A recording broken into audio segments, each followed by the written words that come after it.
किसान भाई हो, जय जोहार। कृषि दर्शन कार्यक्रम में आप मन के स्वागत है। किसान भाई हो, आप मन देखत हो हमार पाछू में बहुत बढ़िया बढ़िया गाय मन है। तो आप मन समझ गए हो कि आज के हमारे कार्यक्रम के विषय है गर्मी के दिन में दुधारू पशु मन के देखभाल और डेयरी प्रबंधन।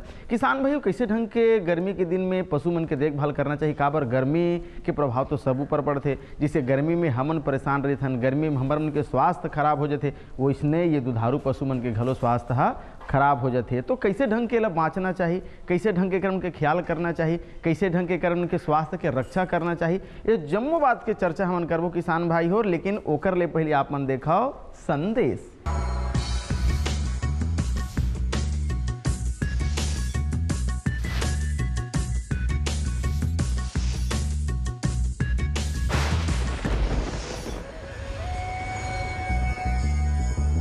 छत्तीसगढ़ में बहुत सारे जंगल हैं और झाड़ियाँ वगैरह हैं। यहाँ पे बकरी पालन बकरी पालन और भेड़ पालन में अपार संभावनाएं हैं। हमें जो बकरी पालन के लिए शुरुआत करने के लिए सबसे पहले हमें एक छोटी सी बहुत बड़े जगह में ज़रूरत नहीं। अगर आप छोटे किसान हैं तो आपको एक छोटे से घर में भी आप अगर मान लो लगभग 10 बाई 20 का भी आपके पास अगर कोई जगह है, उसमें भी आप स्टार्टिंग कर सकते हैं। इसके लिए हम एक काम करते हैं। इसमें पहली बात यह है कि हम ऐसी बकरियों का चयन करते हैं जो अधिक से अधिक बच्चे दे। पहली बात है कि जो बकरियां हैं, कुछ बकरियां जो है एक बच्चे देती है, कुछ 2 बच्चे देती है एक बार में, और कुछ 3 बच्चे देती है। तो हम ऐसे बकरियों का पहले चयन करते हैं जिसके द्वारा ये अधिक से अधिक बच्चे दे। किसान भाई हो, कार्यक्रम में एक बार फिर आपन के स्वागत है। हमार संग में हवे जे.के. सोनी जी, सहायक पशु चिकित्सक एवं क्षेत्राधिकारी। तो अभी सोनी जी से हमन चर्चा करबो कि गर्मी के दिन में कैसे ढंग के पशु मन के देखभाल करना चाहिए और का बात के सावधानी रखना चाहिए। आओ डॉक्टर साहब से जानथन। गर्मियों में अपने पशुओं को तेज़ गर्मी से बचाने का आप पूरा व्यवस्था रखें। अपने गाय कोठे को या डेयरी स्थल को खुला, हवादार, छायादार इस प्रकार रखें। पीने को ताज़ा पानी हमेशा उपलब्ध रहे, स्वच्छ पानी उपलब्ध रहे, कूलर इत्यादि की व्यवस्था रखें। तेज़ गर्मी से उन्हें बचा के रखें। इतना बचा के रखेंगे आप तो अधिक उत्पादन आप प्राप्त कर सकेंगे और आपके जानवर कम बीमार पड़ेंगे। जैसा कि अभी आप जान रहे हैं कि अभी तापक्रम हमारे छत्तीसगढ़ के आसपास सभी जगह लगभग 40-45 डिग्री से ऊपर बना हुआ है। ऐसे में हमारे पशुओं को लू लगने की पूरी संभावना है। तो ऐसी स्थिति में लू लगने के लक्षण हैं तेज़ बुखार आना, पशु का सुस्त रहना, खान पान में ध्यान नहीं देना, दूध उत्पादन घट जाना। तो इसके लिए आपको लू से बचाना होगा। समय समय पर दिन में 2 से 3 बार अपने पशुओं को ठंडे पानी का छिड़काव करके स्नान कराइए, नहलाइए, पानी में धुलाइए, कूलर में रखिए, स्वच्छ ताज़ा पानी पीने को दीजिए उन्हें। किसान भाई हो, हरा चारा के बहुत महत्व है दुधारू पशु में और गर्मी के दिन में खासकर। तो हरा चारा कौन कौन से प्रकार के होते हैं, आओ हमारा सोनी जी आप बहुत बारीकी बात ला बतावत है। हरा चारा यूँ तो यहाँ वर्ष भर उपलब्ध नहीं रहता, फिर भी यदि आप हरा चारा उपलब्ध करा दें तो आप कम लागत में अधिक उत्पादन प्राप्त कर सकते हैं। हरे चारे के कई प्रकार यहाँ छत्तीसगढ़ में अभी लिए जा रहे हैं। जैसे धान के फसल है, धान की फसल खत्म होते ही बरसिम लिया जा सकता है। इसके बाद में नेपियर एक बहुवर्षीय फसल है जिसे एक बार लगा करके कम से कम 5 वर्ष तक उससे उत्पादन प्राप्त कर सकते हैं। नेपियर पशुओं के लिए एक पौष्टिक चारा है। इसमें प्रचुर मात्रा में कैल्शियम, एमिनो एसिड्स और कई प्रकार के मिनरल्स उपस्थित हैं जो आपके पशुओं के उत्तम पोषण के लिए अति आवश्यक हैं।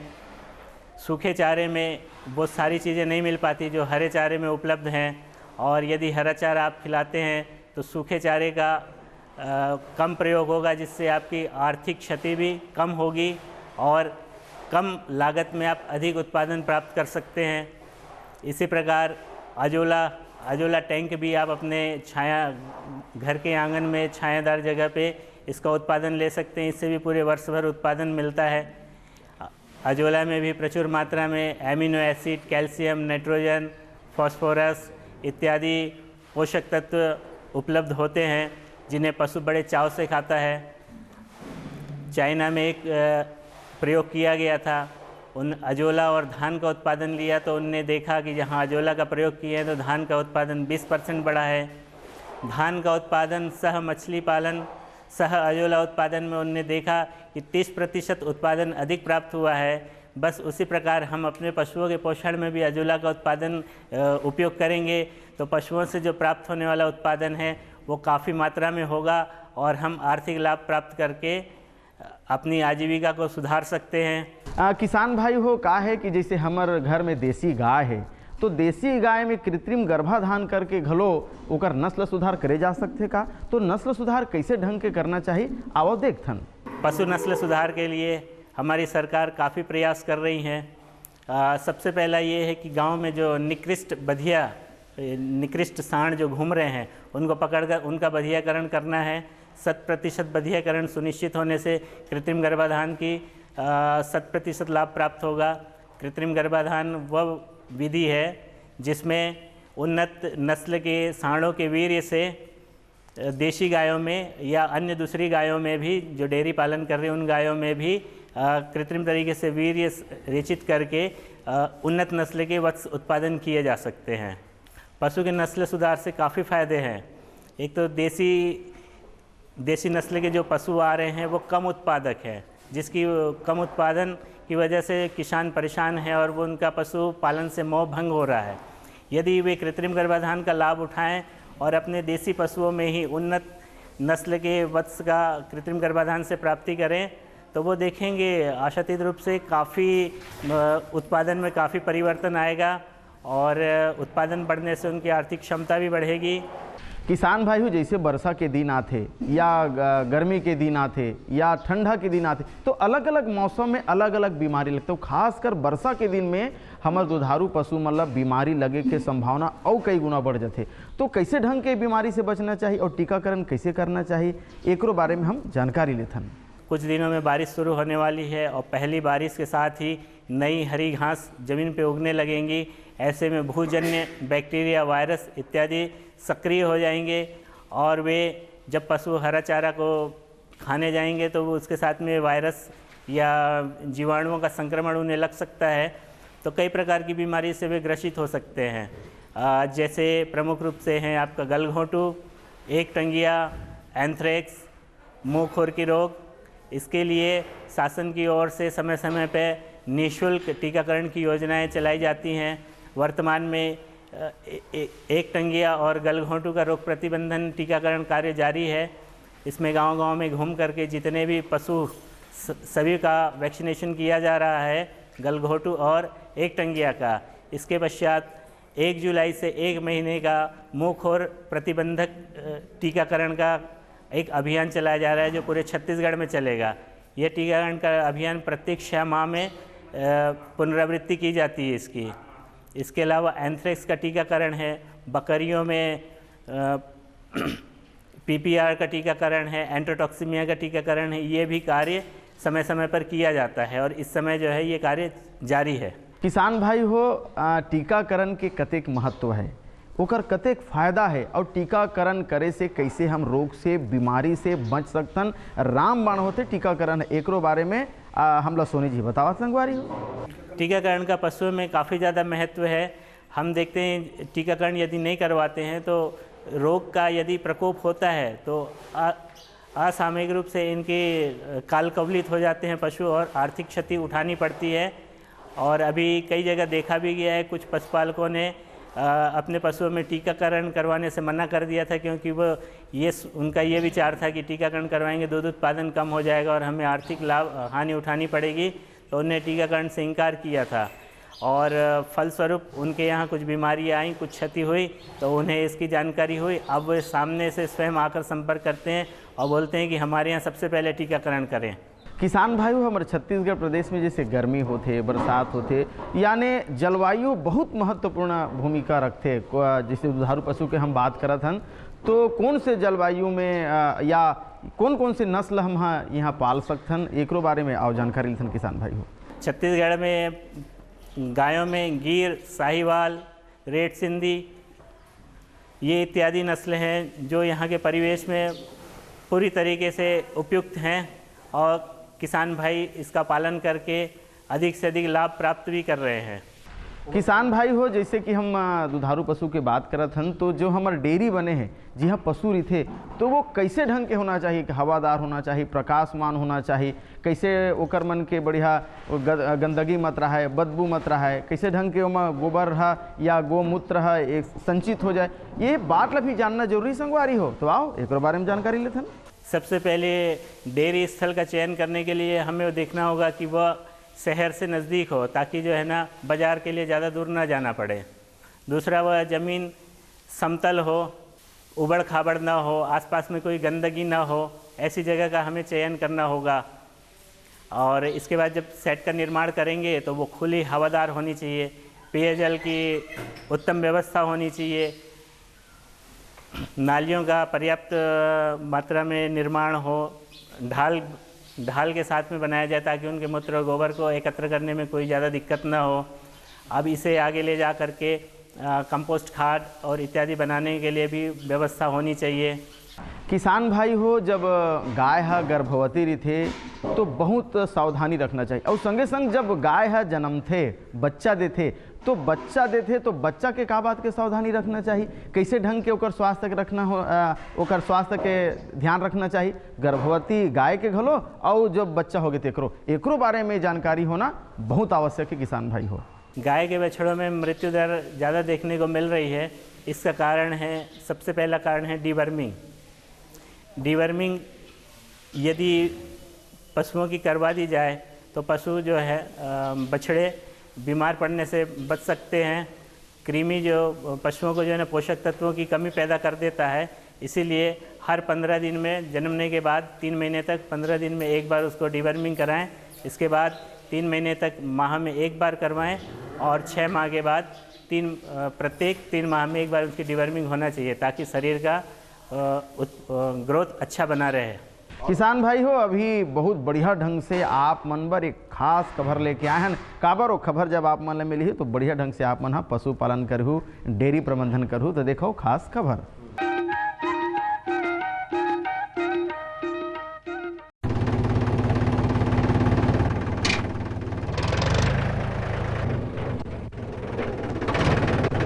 अरे हरकू वाह, बीज, कीटनाशक और आज खाद भी। अरे इतना खर्चा कहाँ से? अरे खर्च की चिंता किसे है, मेरे पास है ये किसान क्रेडिट कार्ड। कार्ड? अरे बैंकों द्वारा जारी इस कार्ड से किसान उसकी सीमा तक की रकम कभी भी बैंक से निकलवा सकता है और खेती बाड़ी की सामग्री कभी भी खरीद सकता है। तो हरकू भैया एक कार्ड मेरे लिए भी। किसान क्रेडिट कार्ड के लिए नजदीकी बैंक से संपर्क करें और पाएं ढेर सारे लाभ। मेरे साथ बोलो ए बी। अरे नादान, बच्चे को एबीसी सिखा रहा है। अरे काम धंधे की एबीसी तू कब सीखेगा? ये देख विज्ञापन, तेरे जैसे कृषि विज्ञान सीखे हुए युवाओं के लिए भारत सरकार के कृषि मंत्रालय ने एक योजना बनाई है, एसी एबीसी। जी हाँ, ACABC यानी एग्री क्लिनिक्स और एग्री बिजनेस सेंटर। इसके तहत कृषि विज्ञान पढ़े युवाओं का चयन होने पर उन्हें मुफ्त ट्रेनिंग दी जाती है और हाँ, अपना कारोबार चलाने के लिए बैंक से लोन भी मिलता है। इसके साथ ही अगर युवा अपने इलाके के किसानों की खुशहाली के लिए उन्हें खेती बाड़ी व अपने कारोबार से जुड़ी लाभदायक जानकारी देते रहेंगे तो उन्हें लोन पर 36 से 44% तक की सब्सिडी भी मिलेगी। तब तो मैं जरूर सीखूंगा काम धंधे की एबीसी। शाबाश, चलो अपनाएं स्वरोजगार, खेती में हो विकास अपार। आप किसान भाइयों की खेती बाड़ी से जुड़ी हर समस्या का कृषि विशेषज्ञों द्वारा तुरंत समाधान। किसान कॉल सेंटर। आप भारत के किसी भी प्रदेश में रहते हो, कोई भी भाषा बोलते हो, आपकी समस्या चाहे फसल की बीमारी की हो, खाद की, पशुपालन की या कृषि से जुड़ी नई तकनीक की, अपनी समस्या का अपनी ही भाषा में समाधान पाने के लिए आप देश के किसी भी कोने से डायल करें 1551। विशेषज्ञ द्वारा आपको दी जाने वाली ये सलाह बिल्कुल निशुल्क है। ये सुविधा प्रातः 6 बजे से रात्रि 10 बजे तक निशुल्क उपलब्ध है। किसान कॉल सेंटर यानी 1551।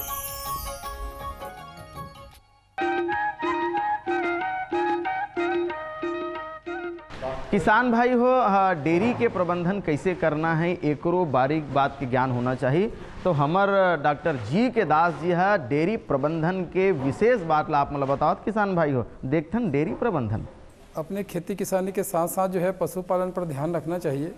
और पशुपालन में विशेष रूप से जो है जो दुग्ध उत्पादन के लिए जो है हमको प्रयास करना चाहिए, क्योंकि अभी जो है खेती का जो कार्य है जो है काफ़ी जो है रिस्की हो गया है। खेती में जो है मौसम का साथ मिले या ना मिले उसके आधार पर जो है हम खेती को देख रहे हैं और खेती लाभदायी व्यवसाय नहीं रह गया है। जितने भी किसान खेती से जुड़े हैं उनको हमेशा जो है नुकसान का सामना करना पड़ रहा है किसी भी कारण से हो। और खेती का वर्तमान स्वरूप जो है काफ़ी जो है हानिकारक देखने को मिल रहा है, जो पर्यावरण को भी नुकसान पहुंचा रहा है। खेती में हम लोग जो है काफ़ी रसायनों का उपयोग कर रहे हैं, ये भी नुकसान कर रहा है। इसके साथ साथ यदि दुग्ध उत्पादन को या जो है डेयरी को भी जो है व्यवसाय के रूप में या सह जो है व्यवसाय के रूप में यदि किसान भाई अपने साथ शुरू करें तो उनको जो है दो फायदा होता है। पहला तो है पर्यावरण को जो है सुरक्षा मिलता है, दूसरा जो है खेती में होने वाले नुकसान से वो बच सकते हैं। अब डेयरी शुरू करने के लिए किसानों को सबसे पहले जो ध्यान रखना चाहिए कि किस उद्देश्य से वो डेयरी शुरू कर रहे हैं। क्या नए किसान हैं जो इसको व्यवसाय के रूप में अपनाना चाहते हैं या खेती के साथ साथ जो है व्यवसाय के रूप में इसको करना चाहते हैं। यदि किसान जो है खेती के साथ साथ इसको अपनाना चाहते हैं तो 4 या 5 या 6 जानवर के साथ शुरू करें, और यदि इसको व्यावसायिक रूप से जो नए हमारे पढ़े लिखे नवयुवक जो है वो करना चाहते हैं तो कम से कम उनको 10 से 12 जानवर के साथ इसको प्रारंभ कर सकते हैं। इसके लिए जो है शासन की बहुत सारी योजनाएं हैं, उसका भी लाभ उठा सकते हैं। आप देखेंगे कि 10 जानवर की डेयरी शुरू करने के लिए 12 लाख का जो एक स्कीम है, इसमें 50% सब्सिडी है। आधा जो है किसानों को जो है इसमें या हमारे जो नवयुवक है उसको इसमें छूट मिल जाएगा। डेयरी शुरू करने के लिए कम से कम उसके पास 2 से 2.5 एकड़ ज़मीन होनी चाहिए, जिसमें वो 10 जानवरों के लिए जो है अपना शेड बना ले और बाकी में चारा उत्पादन की व्यवस्था करे, क्योंकि बिना चारा उत्पादन के जो है डेयरी जो है थोड़ा सा जो है महंगा पड़ जाता है, क्योंकि राशन का खर्चा बहुत बढ़ जाता है।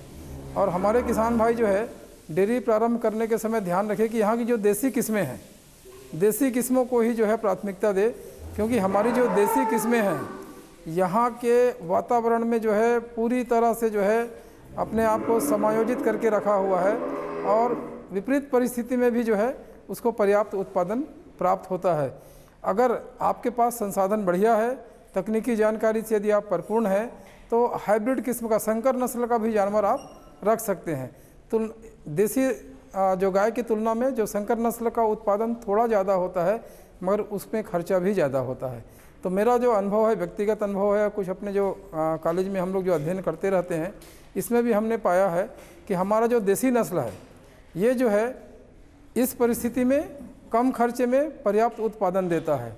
दूसरा जो है डेयरी का जो काम करते हैं, अपना जो गाय पालन का काम करते हैं, इससे हमको जो है गोबर का जो है गौमूत्र और गोबर प्राप्त होता है, जिसको हम ऑर्गेनिक फार्मिंग में उपयोग कर सकते हैं। अभी जैविक खेती का जोर चल रहा है, कृषि में रसायनों के प्रयोग को जो है कम करने की सलाह जो है विश्व स्तर पर दी जा रही है, राज्य स्तर पर भी इस पर जो है कार्य चल रहे हैं। शासन इस पर बहुत ज़्यादा जो है अपना जो है प्रयास लगा रहा है।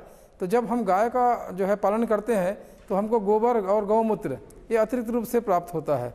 तो गोबर के माध्यम से हम जो है गोबर से कई खाद बना सकते हैं या कंपोस्ट बना सकते हैं, नाडेप कंपोस्ट बना सकते हैं, इसको वर्मिंग कंपोस्ट में भी उपयोग कर सकते हैं।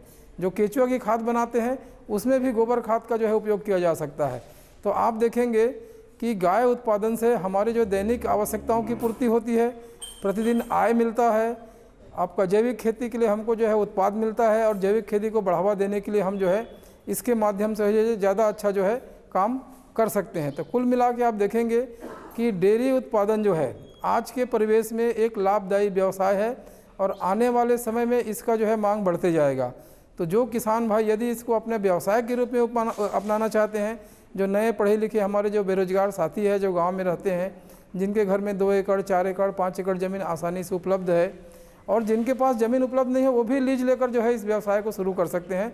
शासन की बहुत सारी योजनाएं हैं जिसमें जो है आपका शेड निर्माण से लेकर गाय खरीदने से लेकर चारा भूसा से लेकर उसके व्यवस्था सबके लिए जो है अलग अलग जो है सुविधाएं और अनुदान के रूप में जो है सहयोग दिया जा रहा है। बस एक ही काम करना है, आपको आगे बढ़ना है। आप आगे बढ़िए, आपको मदद करने के लिए बहुत लोग तैयार हैं। और जलवायु परिवर्तन के दौर में दुग्ध उत्पादन या डेयरी या अपना गाय पालन जो है एक बहुत ही लाभदायी व्यवसाय या उद्यम है, जिस पर हमको काम करना चाहिए, ऐसा मेरा अपना मानना है और सलाह भी है। किसान भाई अभी हमन बढ़िया ढंग से दुधारू पशु, डेयरी प्रबंधन, गर्भवती गाय और जोन बच्चा देते ओकरो बारे में विस्तृत जानकारी अभी आप मन हाँ लेवत रहे हो, हमारा सोनी जी देवत रही हैं। तो किसान भाई हो, ये बीच में बहुत बढ़िया ढंग से आप मन पर लेके आए हमन गीत और संगीत। तो देखो गीत और संगीत।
किसान भाई हो, अभी डेयरी पालन के बात हम करत हन। हमारे गांव के जो किसान भाई है, जन युवा कृषक है, वह मल्ला डेयरी प्रबंधन या पशुपालन डहर मल्ला अग्रसर होना चाहिए। काबर अतिरिक्त आमदनी, अतिरिक्त फायदा के बाद जेमा कहे भी जाते कि आम के आम गुठली के दाम पशुपालन करथन तो वहाँ गाय के गोबर भी मिलते, गोमूत्र भी मिलते, जिन हमारे खेत में काम आते। और दूध के मांग तो 12 महीना बाजार में बने रहते संगवारी हो। दूध से आपन छाछ निकाल सकता हो, दही निकाल सकता हो, घी निकाल सकता हो। यानी डेयरी प्रबंधन और पशुपालन हाँ फायदा के ही काम है संगवारी, फायदा के ही व्यवसाय, लाभ के व्यवसाय। तो किसान भाई आपन डेयरी प्रबंधन करो, पशुपालन करो। अवैया बेरा में बहुत बढ़िया जानकारी लेके आप मन के बीच में आबो। तब तक दबेदा, राम राम।